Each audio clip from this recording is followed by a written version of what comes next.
उत्तर प्रदेश में मुस्लिम vote bank को एकजुट करने तथा तुष्टिकरण की नीति को संजोए ऑल इंडिया मजलिस ए इत्तेहादुल मुस्लिमीन यानी AMIM के प्रदेश अध्यक्ष शौकत अली आज बाराबंकी के गांधी भवन पहुंचे। प्रेस प्रतिनिधियों से वार्ता करते हुए प्रदेश अध्यक्ष शौकत अली ने कहा कि बाराबंकी में एक नया इनकलाब उठेगा जो पूरी यूपी में जाएगा। 13 दिन बाद हम आजादी के 75 साल मना रहे होंगे। मीडिया के बंधुओं का शुक्रिया अदा करता हूं कि आप तशरीफ़ लाए और आज इस प्रोग्राम में मेरा आने का मकसद आज बाराबंकी के एक मारूफ शख्सियत और बहुजन समाज पार्टी में 20 सालों तक अपना वक्त देने वाले जनाब कुंवर जामी साहब, उन्होंने अपने सैकड़ों साथियों के साथ हमारी पार्टी की सदस्यता ग्रहण की और मैं उनका अपनी पार्टी में स्वागत अभिनंदन करता हूं, इस्तकबाल करता हूं।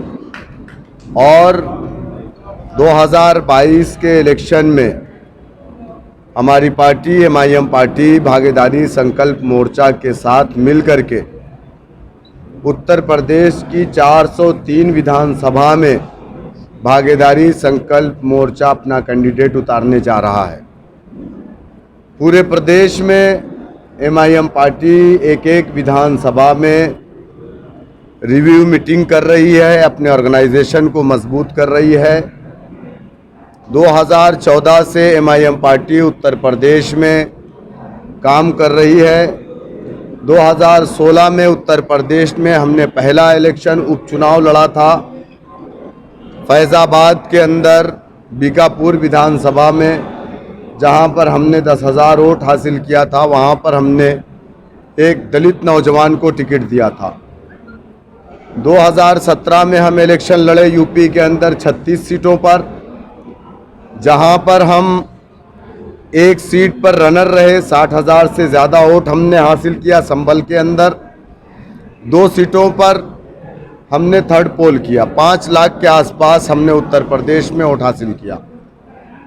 जब से हम उत्तर प्रदेश में काम कर रहे हैं, अभी कुछ दिन पहले 2018 में हमने एक उपचुनाव लड़ा प्रतापगढ़ के अंदर, जहां पर इसरार साहब हमारे जो पूर्वांचल के प्रभारी हमारे कैंडिडेट थे, उन्होंने बहुजन समाज और कांग्रेस पार्टी से ज़्यादा वोट हासिल किया। वहां पर हमने थर्ड पोल किया था। 20,000 से ज़्यादा वोट पार्टी ने हासिल किया था। इस तरीके से निकाय चुनाव में भी पार्टी ने कामयाबी हासिल की, जहां पर हमने गाज़ियाबाद डासना में अपना चेयरमैन जिताने में कामयाब रहे। वहीं पर पार्टी ने महानगर में 32 कारपोरेटर जिताने में कामयाबी हासिल की। अभी आपने देखा पंचायत के इलेक्शन में हमने 200 सीटों पर अपने कैंडिडेट उतारे थे, जहां पर 80 सीटों पर हम रनर रहे। 150-25 वोटों से हम चुनाव हारे। वहीं 24 सीटों पर हमने कामयाबी हासिल की। तो यकीनन उत्तर प्रदेश के अंदर पार्टी का ग्राफ बहुत तेज़ी से बढ़ रहा है। अब तक उत्तर प्रदेश के अंदर 70 लाख से ज़ायद हमारी मेंबर बन चुके हैं उत्तर प्रदेश में। और 2022 के इलेक्शन की तैयारी को लेकर के पार्टी पूरी तरीके से मेहनत कर रही है। पार्टी के वर्कर 2022 की तैयारी में जुटे हुए हैं और इंशाअल्लाह ताला एक अजीम कामयाबी उत्तर प्रदेश में हम हासिल करेंगे। 2022 में बाराबंकी की सभी सीटों पर MIM पार्टी भागीदारी संकल्प मोर्चा अपने उम्मीदवार उतारने जा रही है। आपको बी पार्टी कहा जाता है, बीजेपी। यकीनन हमारे ऊपर ये इल्ज़ाम आज से नहीं ज़माने से लगता है, लेकिन आपको मैं एक बात बहुत साफ तौर पे कह देना चाहता हूँ कि मुसलमान एक ऐसी कौम है कि जिस कौम ने आज तक बीजेपी को रोकने के लिए नाम नहाद सेकुलर पार्टियों को वोट डाला है। इस कौम ने कभी बीजेपी को वोट नहीं डाला। जो कौम कभी बीजेपी को वोट नहीं डाल सकती, उस कौम का नुमाइंदा कभी बीजेपी का एजेंट नहीं हो सकता। उन्होंने आगे कहा कि हमारे बुजुर्गों ने कहा कि कांग्रेस तुम्हारी पार्टी है, नेहरू तुम्हारे लीडर हैं। हमने माना, लेकिन आजादी के बाद से मुसलमानों के साथ भेदभाव हुआ है। नौकरी में 1% से भी कम मुसलमान हैं। देश में साजिशन मुसलमानों को दंगों की आग में झोंक दिया गया। मुसलमान वोटों के बिखराव के रोकने के लिए MIM पार्टी से अच्छा कोई दूसरा विकल्प नहीं है। कितने सेकुलर दलों के साथ जाएंगे? सपा, बसपा, कांग्रेस, बाकी 1200 पार्टियां उत्तर प्रदेश में रजिस्टर्ड है। आज बीजेपी भी अपने आप को सेकुलर कहती है, तो कितने सेकुलर दलों के साथ मुसलमान जाएगा? सपा, बसपा, कांग्रेस तीनों अलग अलग चुनाव लड़ेंगे तो 20% मुसलमान 3 हिस्से में बटेगा, फायदा किसको होगा? एमआईएम पार्टी के साथ आज बहुत बड़ी तादाद में मुसलमान के साथ साथ सेकुलर हिंदू भाई भी जुड़ रहा है और उसे उम्मीद इस बात की है कि हिंदू मुसलमान नहीं बल्कि इंसाफ के तकाजे की बुनियाद पर आज मुसलमान और हिंदू एक साथ मजलिस इत्तेहादुल मुस्लिमीन के प्लेटफॉर्म पर इकट्ठा हो रहा है। भागीदारी संकल्प मोर्चा के कन्वीनर जनाब ओम प्रकाश राजभर जी ने ये बात पहले साफ कर दी है कि हम अगर हमारी सरकार बनती है हमारे मोर्चे की तो हम 5 चीफ मिनिस्टर बनाएंगे। हर साल एक चीफ मिनिस्टर और मुसलमान को भी चीफ मिनिस्टर बनाएंगे। 20 डिप्टी सीएम बनाने की बात कही है। ये तो बहुत बड़ी बात उन्होंने कह दी।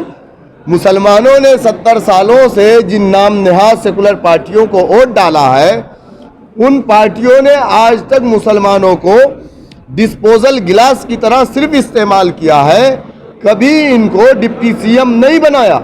अगर ओम प्रकाश राजभर जी ने ये बात कही है तो एमआईएम पार्टी उनकी शुक्रगुजार है। उन्होंने एक बड़ा दिल दिखाया है कि एक मुसलमान को आज सीएम और डिप्टी सीएम बनाने की बात चल रही है। तो पहला सीएम कौन होगा जी, अब ये कन्वीनर बताएंगे मोर्चे की कि पहला सीएम कौन होगा। शौकत अली ने जोर देकर कहा कि बाबरी मस्जिद को लेकर हिंदू मुसलमान के बीच हाई पैदा कर दी गई। 1992 में मुसलमानों ने कांग्रेस का साथ छोड़ दिया तो आज तक यूपी में कांग्रेस की सरकार नहीं बनी। मुसलमानों ने आजम खां के कारण समाजवादी पार्टी का साथ दिया। कांग्रेस को मैं इसलिए नहीं मानता सेकुलर दल क्योंकि कांग्रेस के 100 एमपी मौजूदा वक्त में बीजेपी के साथ है। कांग्रेस ही बीजेपी बनती है, बीजेपी ही कांग्रेस बनती है और कांग्रेस एक डूबता हुआ जहाज है। उस जहाज पे जो बैठा वो डूब गया। वेस्ट बंगाल के अंदर आपने देखा कि लेफ्ट जिसने 35 साल हुकूमत किया था कांग्रेस के जहाज पे बैठ करके डूब गया। आपने बिहार में देखा तेजस्वी यादव ने कांग्रेस को के जहाज पर सफर किया, तेजस्वी यादव चीफ मिनिस्टर नहीं बन पाए। कांग्रेस ने 2019 के इलेक्शन में बीजेपी को फायदा पहुंचाया है। सपा बसपा गठबंधन को सबसे ज्यादा नुकसान किसी दल ने पहुंचाया तो उस दल का नाम कांग्रेस पार्टी था। एआईएमआईएम प्रदेश अध्यक्ष ने कांग्रेस को भाजपा की बी टीम बताया। उनके अनुसार समाजवादी पार्टी, बहुजन समाज पार्टी या कोई अन्य दल जो भाजपा को सत्ता में आने से रोकेगा, एआईएमआईएम उसके साथ कंधे से कंधा मिलाकर खड़ी है।